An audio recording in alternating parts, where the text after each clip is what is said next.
Welcome again in part third. अब इस lecture के अंदर हम लोग फाइनेंशियल ट्रांजैक्शन कंप्लीशन के रिगार्डिंग चीज़ों को पढ़ने वाले हैं।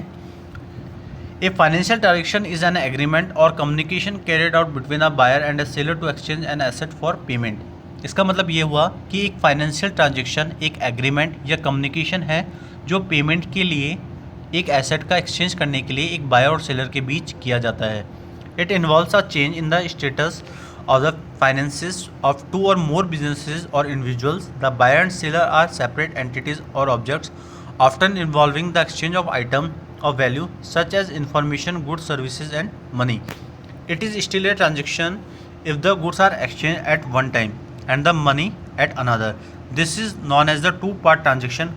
Part 1 is giving the money, part 2 is receiving the goods. इसका मतलब ये हुआ इसमें दो या मोर बिजनेसेस या इंडिविजुअल्स के फाइनेंसेस के स्टेटस में चेंजेस इंक्लूड होते हैं। बायर और सेलर अलग अलग एंटिटीज़ या ऑब्जेक्ट्स हैं जिन्हें अक्सर वैल्यू के आइटम्स का एक्सचेंज होता है, जैसा कि information, goods, services and money से रिलेटेड है। ये अभी भी एक एक्सचेंज है यदि गुड्स का एक बार में एक्सचेंज किया जाता है और दूसरे को पैसे से।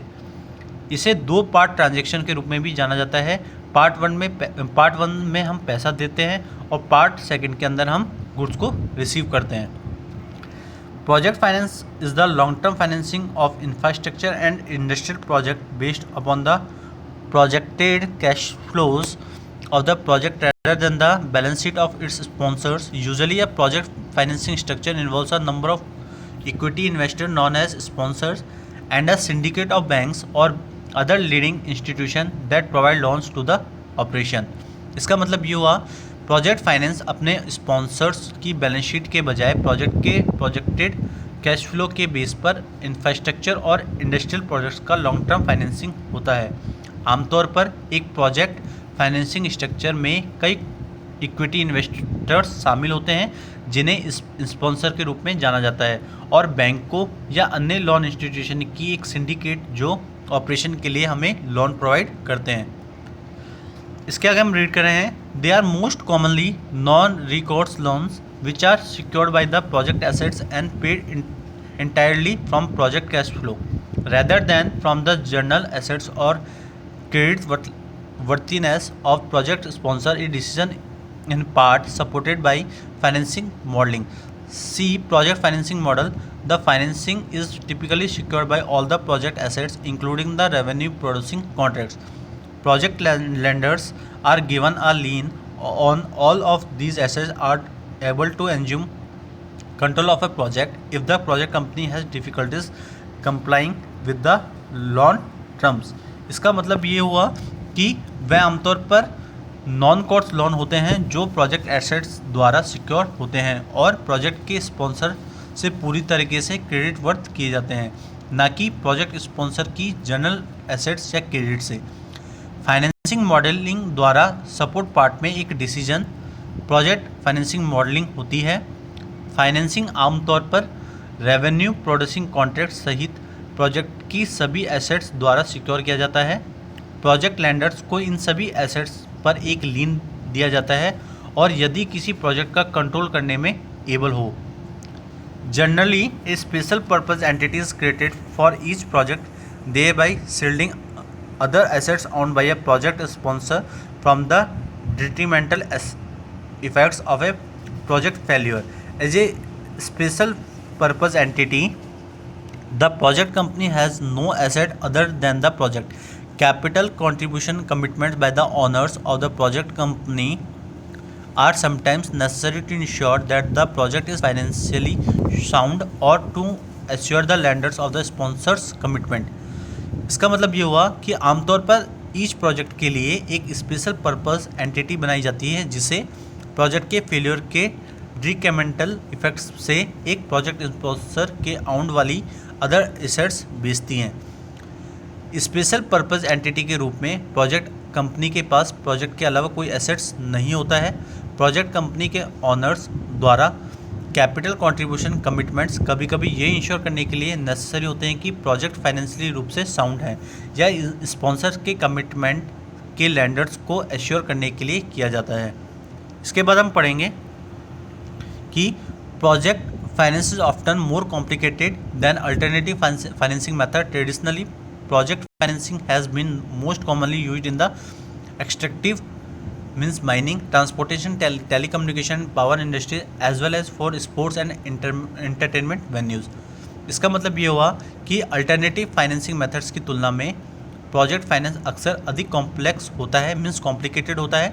ट्रेडिशनली प्रोजेक्ट फाइनेंसिंग का इस्तेमाल आमतौर पर extractive means mining, transportation, telecommunication और पावर इंडस्ट्रीज़ के साथ साथ स्पोर्ट्स और इंटरटेनमेंट वेन्यू में भी किया जाता है। Risk identification and allocation is key component of project finance. A project में be subject to a number of technical, environmental, economic and political risks, particularly in developing countries and emerging markets.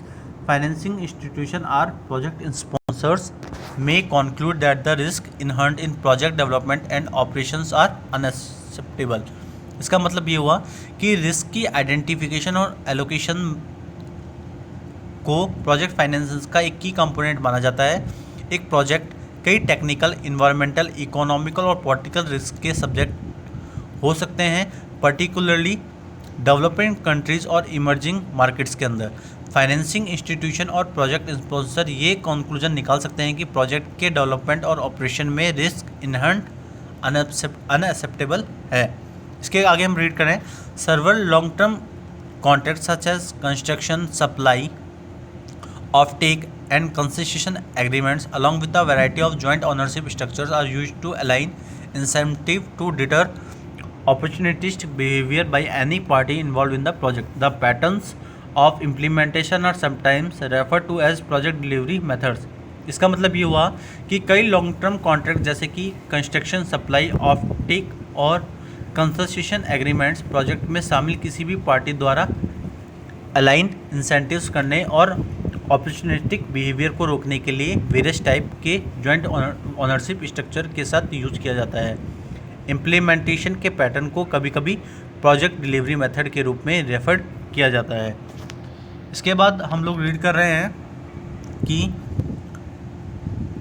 The financing of this project must be distributed among multiple parties so as to distribute the risk associated with the project while simultaneously ensuring profits for each party involved.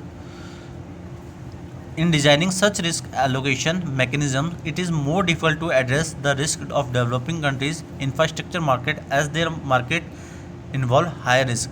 इसका मतलब ये हुआ कि इन projects के financing को multiple parties के बीच distribute किया जाना चाहिए ताकि प्रोजेक्ट से जुड़े रिस्क को साइमल्टेनियसली किया जा सके, साथ ही साथ ईच पार्टी के लिए प्रॉफिट इंश्योर किया जा सके।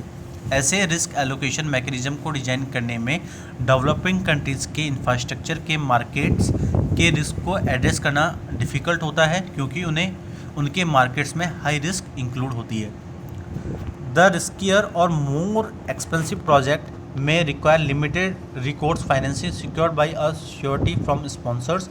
एक कॉम्प्लेक्स प्रोजेक्ट फाइनेंस स्ट्रक्चर में incorporate corporate finance, securitization, option derivatives, insurance provision और other type of collateral enhancement to mitigate unallocated risk. इसके बाद इसका मतलब ये हुआ कि एक रिस्कियर या मोर एक्सपेंसिव प्रोजेक्ट के लिए स्पॉन्सर से लिमिटेड फाइनेंसिंग द्वारा रिकोर्स फाइनेंसिंग की रिक्वायरमेंट हो सकती है। एक कॉम्प्लेक्स प्रोजेक्ट फाइनेंस स्ट्रक्चर में अनएलोकेट रिस्क को कम करने के लिए corporate finance, securitization, option derivatives, insurance provisions या अदर टाइप की कोलेटरल इन्हांसमेंट मिटिगेट हो सकती है। आज के इस लेक्चर के अंदर हमने इस यूनिट को कंप्लीट कर चुके हैं और साथ साथ हमारे प्रोजेक्ट मैनेजमेंट का ये कोर्स भी हमने ख़त्म कर लिया है। अब जिन भी बच्चों को किसी भी पर्टिकुलर टॉपिक पे या किसी भी यूनिट के अंदर कोई भी प्रॉब्लम आए तो प्लीज़ मुझसे फ्री होके कभी भी पूछ सकते हैं। I am so much thankful to all of you to being a part of this e lecture in quarantine days. Thank you so much and have a nice day.